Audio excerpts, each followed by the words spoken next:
মিডিয়ার ভাইরা প্লিজ, এটা খুবই ক্রুশিয়াল, খুবই ইম্পর্টেন্ট, এটা প্রচার করতে হবে। কারণ এটা হাজার হাজার মানুষ ইনশাআল্লাহ আল্লাহ চায় তো এটার বদলতে হয়তো আল্লাহ তাআলা তার জীবনটা রক্ষা করবে। হার্ট অ্যাটাক যদি কারো হয় কিভাবে বুঝবেন? দেখেন, বুকের মাঝখানে চাপ আসবে, মাঝখানটাতে। অনেকে মনে করেন বুকের বাম পাশে মনে হয় চাপ, না, বুকের মাঝখানে ব্যথা বা চাপ, এমন চাপ যদি 20 কেজি ওজনের একটা পাথর আপনার বুকে চাপা দিই তাহলে কেমন ওজন লাগবে? ভারী লাগবে না? মনে হয় একটা ভারী কিছু চাপ দিচ্ছে, এরকম চাপ অনুভব হবে। সাথে এই চাপটা আপনার এই শোল্ডারে বাম হাতের দিকে ছড়িয়ে পড়বে, হাতটা মানে কক কক কক কক করতেছে।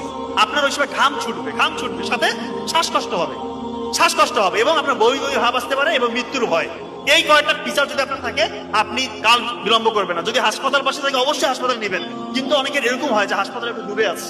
এই জন্য ওই WHO এবং আমেরিকান হার্ট ফাউন্ডেশন তারা বলছে প্রি হসপিটাল ম্যানেজমেন্ট বাসায় করতে পারবেন।